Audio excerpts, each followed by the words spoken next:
বান্ধবী নিমন্ত্রণ করেছে রান্না পুজোতে যাওয়ার জন্য। এসেই বান্ধবী আমাকে রান্নাঘরে ঢুকিয়ে দিয়েছে। আর অতনুদা এত মাছ নিয়ে এসছে, আমার বান্ধবী পূজা, সে আমাকে বলল চলো মাছগুলো বেছে দাও। এই যে দুজন মিলে শুরু করলাম, একটু হাসি ঠাট্টা গল্পের মধ্যে চললো, আমাদের কাজও হচ্ছে গল্পও হচ্ছে। অতনুদা এনেছিল ইলিশ মাছ, আর এই যে আমরা একটুখানি আড্ডা মারছি। তো মুখ পিছন করে ছিল বলে সুরজিৎ আবার বললো একটু মুখটা দেখাও পূজা, তাই পূজা আবার মুখটা দেখালো। এখানে আছে অনেকগুলো ইলিশ মাছ আর কাতলা মাছ আর ছিল চিংড়ি। এই যে এগুলো সব করা হয়ে গেছিলো, আমি আগে এগুলো পরিষ্কার করে দিয়েছিলাম, কিন্তু চিংড়িটা করতে অনেকটা সময় লেগেছিল কারণ অনেকটা মাছ ছিল। তো ও ওদিকে রান্না করছিল, আমি বললাম ঠিক আছে চলো আমি এগুলো এখানে মাছগুলো রেডি করি, বেছে বুছে তারপর দুজন মিলে একসাথে রান্না করব।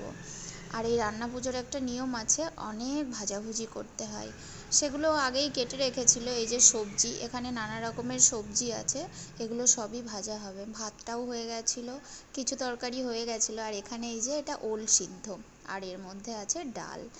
ওল সিদ্ধ দিয়ে একটা নতুন রেসিপি, সেটা আমি আজকে দেখাবো। আমি কখনো এরকম রেসিপি খাইও নি আর বানাইও নি, বানানো তো দূরের কথা, আমি জানতামই না যে এরকম ধরনের রেসিপি হয়।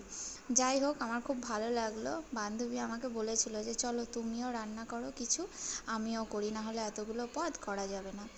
আর আর এটা ছিল নারকেল ভাজা। নারকেলটাকে প্রথমে আমরা তেল দিয়ে ভেজে নিয়েছিলাম ভালো করে, তারপর ওর মধ্যে একটু গুড় দিয়ে অনেকটা সেই নাড়ুর মতো করা হয়েছিল, কিন্তু নাড়ু নয়। আর দেখছো প্রত্যেকটা আইটেম কলা পাতার ওপর তোলা, যেগুলো কলা পাতার ওপর তোলা সেটা ঠাকুরকে দেওয়া হবে। এখানে ডালটাও হয়ে গেছিলো, আর ডালের ওই যে একটা অংশ তুলে রাখছে ওটা ঠাকুরকে দেওয়ার জন্য।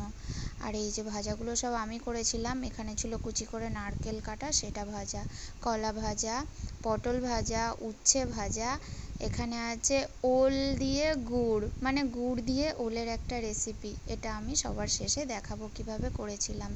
আলু ভাজা, কাঁকরোল ভাজা, মিষ্টি কুমড়ো ভাজা আর বেগুন ভাজা, এই সব ভাজাগুলো যা আছে এটা রাতের খাওয়া হবে।